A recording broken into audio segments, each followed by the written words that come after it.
பேரிடரில் உயிரிழந்த அனைத்து குடும்பங்களின் உறவுகளுக்கு எனது ஆழ்ந்த இரங்கலை தெரிவித்துக் கொள்கின்றேன். அதே நேரம் இந்த டிப்பா புயல் ஏற்பட்ட போது முப்படையினரும் இந்த களத்தில் இறங்கி அரசு உத்தியோகத்தர்களும் செயற்பட்டிருந்தனர்கள். அந்த மீட்பு பணியில் ஏற்படும் போது கூட அவர்களது உயிர்களையும் ஒரு சிலர் இழந்திருக்கின்றார்கள். அவர்களுக்கு ஆழ்ந்த இரங்கலை தெரிவித்துக் கொண்டு எனது உரைக்கு வருகின்றேன்.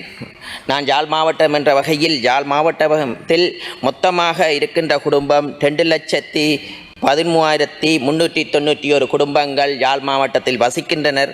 அவர்களில் 6,34,904 அங்கத்தவர்கள் அங்கே வசிக்கின்றார்கள். அதில் பாதிக்கப்பட்ட குடும்பங்கள் இந்த மொத்த சனத்தொகையில் பாதிக்கப்பட்ட குடும்பம் இந்த மழையினால் பாதிக்கப்பட்டிருக்கின்றார்கள். நாங்கள் உடனடியாகவே துரிதமாக எங்களது அமைச்சரவர்கள் உண்மையாகவே அவரை பாராட்ட வேண்டும். இந்த பாராளுமன்ற முடிந்து உடனடியாகவே அவர்களது வீட்டு கொழும்பில் இருக்கும்போது கூட அவர் வீட்டுடன் கதைக்காமல் உடனடியாகவே ஒரு உடுப்பு கூட எடுக்காமல் யாழ்ப்பாணத்தை பயணித்த நிமித்தமாகத்தான் நாங்கள் இந்த அனர்த்தத்திலிருந்து இடையில் வீதியில் இருந்து அனர்த்தத்தில் யாழ்ப்பாணம் சென்றடைந்து யாழ்ப்பாணத்தில் உண்மையாகவே இரவு பகலாக நாங்கள் அமைச்சரும் நாங்கள் சகல பாராளுமன்ற வேலை செய்திருக்கிறோம். மொத்தமாக யாழ் மாவட்டத்தில் 59 இடைத்தங்கள் முகாம்களை அமைத்திருக்கின்றோம். இப்போது வரை 8 முகாம்கள் அங்கே இருக்கின்றன. பலர் கூறுகிறார்கள் யாழ்ப்பாணத்திற்கு அதிகளவான நிதி ஒதுக்கினது என்று.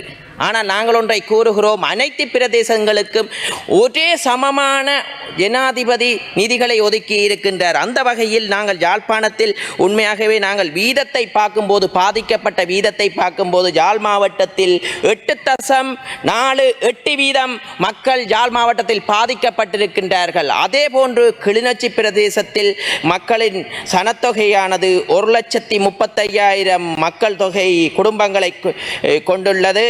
அதே நேரம் அங்கே இருக்கும் குடும்பங்கள் 50,752 குடும்பங்கள் இருக்கின்றன.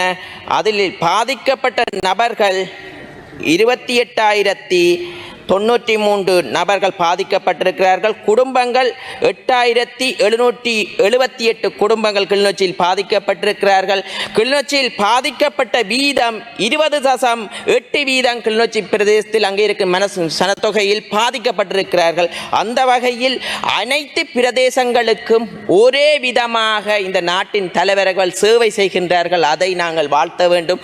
உண்மையாகவே ஜனாதிபதி அவர்கள் நாட்டின் தலைவர்கள் அன்றைய தினம் விடிய காலமே இங்கே பாராளுமன்றத்தில் வந்து எங்களுக்கு உத்வேகம் அளித்ததின் நிமித்தமாகத்தான் நாங்கள் அங்கே அந்த பிரதேசத்துக்கு சென்று எங்களுக்கு ஒன்று தற்துணி ஒன்று ஏற்பட்டிருந்தது. ஜனாதிபதி அவர்கள் 3 நேர உணவை மக்களுக்கு உடனடியாக விநியோகிக்கும்படி உத்தரவை இட்டிருந்தார்கள். ஏனென்றால் அரச கட்டமைப்புகள் அரச இயந்திரத்துக்குள் இயற்றிக்கட்டப்பட்ட சட்டமூலங்கள் தான் முன்னைய காலத்தில் இருந்தன.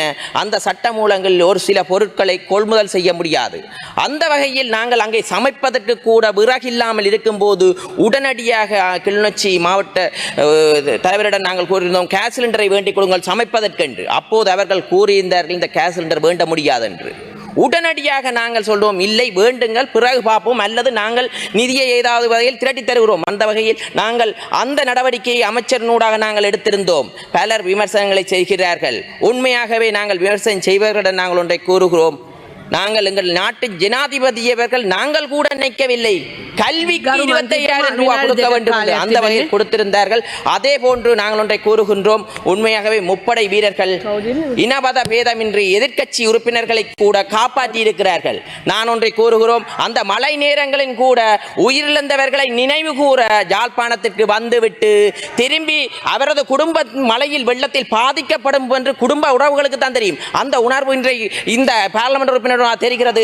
கொழும்பில் இருக்கும் ஒரு குடும்ப தங்கள் வீடு வெள்ளத்தில் பாதிக்கப்படுவது என்று மக்களை கைவிட்டு விட்டு கொழும்புக்கு வந்து அதிசொகுசு வீட்டில் புலம்பெயர் தேச காசில் இருந்து அதிசொகுசு வீட்டில் மாடியில் நின்று அவர் நிம்மதியாக இருக்கின்றார். அதை நான் வீடியோவாக பார்க்கிறேன். அவர் யாருக்கு நன்றி செய்ய வேண்டும் என்றால் புலம்பெயர் தேச உறவுகளுக்கு அவர் நன்றி சொல்ல வேண்டும். அந்த மாடி வீட்டில் இருப்பதற்கு நான் நினைக்கிறேன் இந்த பார்லிமெண்ட் உறுப்பினர் இல்லை என்றால் அந்த மாடி வீட்டில் அவர் இருந்திருக்க மாட்டார். அந்த சாவச்சேரி ஹாஸ்பிட்டலின் ஊடாக ஊடாக பார்லமெண்டம் வந்தவர் இன்று வரை அந்த மக்களுக்கு எந்த உதவியும் அங்கே செல்லவில்லை. செல்லாதவர் தான் சொல்லுகிறார் யாழ்ப்பாணத்தில் எந்த பாதிப்பும் இல்லை என்று. யாழ்ப்பாண மக்களின் வாக்குகளை பெற்றுவிட்டு இங்கு யாழ்ப்பாண மக்களை தூட்டி திரிகிறார், கேவலப்படுத்தி திரிகிறார். இது எதிர்க்கட்சிகளின் சூழ்ச்சியோ அஜெண்டாவோ தெரியவில்லை. அதை உணர்வார் வெகு விரைவில் எதிர்வரும் காலத்தில். அதே நேரம் நாங்கள் பக்கபலமில்லை அமைச்சரை நாங்கள் வாழ்த்த வேண்டும். உண்மையாகவே அவர் மலையகத்தில் சென்று சேவை செய்ய வேண்டும். மலையகத்தில் சேவை செய்யும் போது என்னும் உத்வேகம் அவருக்கு ஏற்படும். ஏனென்றால் அவரது கிளாஸ்மேட் இருப்பினும் நண்பர்கள் இருப்பினும் அந்த உறவு. அந்த வகையில் நாங்கள் அமைச்சரவர்களை கடவுளாகவும் அதே நேரம் அவரை ஒரு அப்பாசானத்திலிருந்து நாங்கள் நினைக்கின்றோம். யாழ்ப்பாண மக்களில் தனிப்பட்ட அபிப்பிராயத்தை வைத்து யாழ்ப்பாண மக்கள் அங்கே சென்று செல்கிறார். ஒரு சிலர் அரசியல் நோக்கத்துக்காக உடுப்புகளை கேலி செய்கிறார்கள். ஒரு உடுப்பு கூட இல்லாமல் அங்கே வந்திருந்தவர் அங்கே இருக்கும் உடுப்புகளைத்தான் போட்டு தெரிந்திருக்கிறார். இந்த வகையில் நாங்கள் உணவுப் பொருட்களை புலம்பெயர் தேசத்தில் இருந்து கூட பலர் உதவி செய்திருந்தார்கள். உணவுப் பொருட்களாக கட்சிக்காரை தந்திருந்தார்கள். நாங்கள் சென்று வினோதித்திருந்தோம். ஆனால் கட்சி காரியாலயத்தில் அந்த உணவு போதி ஒரு பாசல் கூட இல்லை. நான் வழங்கும் போது எங்கள் சக உறுப்பினர்கள் சொன்னேன், எங்கட கட்சி காரியாலயத்துக்கு தான் நிவாரணம் தர வேண்டும் என்று நான் நினைத்திருந்தேன். ஏனென்றால் நாங்கள் அங்கே சாப்பிடுவதற்கு கூட எங்கள் கட்சி காரியாலயத்தில் உணவுப் பொருட்கள் இல்லை. நாங்கள் மக்களின் பணத்தை ஒரு சதத்தை ஏனும் வீண்விரியம் செய்யவில்லை. மக்களுக்கு வந்த நிதியை மக்களுக்கு கொடுக்கிறேன். அந்த வகையில் ஜனாதிபதி அவர்கள் புலம்பெயர் தேசத்தில் இருந்து பலர் நிதிகளை ஒதுக்கி இருக்கிறார்கள், போடுகிறார்கள். அதை கூட எமது கட்சிக்கு வேண்டவில்லை. அரசு திணைக்களத்தின் ஒரு கட்டமைப்பை உருவாக்கி துரிதமாக அந்த நிதியை அரசு திணைக்களத்துக்கிடையே ஒப்படைக்கும் ஒரு துரித சேவையை செய்ததற்கு ஜனாதிபதிகள் வாழ்த்துகிறோம். நீங்களாக இருந்திருந்தால் உங்களது தனிப்பட்ட அக்கௌண்டுகள் போன்றிருப்பீர்கள். இந்த அனைத்த நேரத்தில் மக்களின் பணத்தை திருடாத அரசாங்கம் என்பதை இந்த இடத்தில் நான் உறுதியாக கூறுகிறேன். நன்றி வணக்கம். செய்திகளை உடனுக்குடன் தெரிந்து கொள்ள உடனே சப்ஸ்கிரைப் பண்ணுங்க.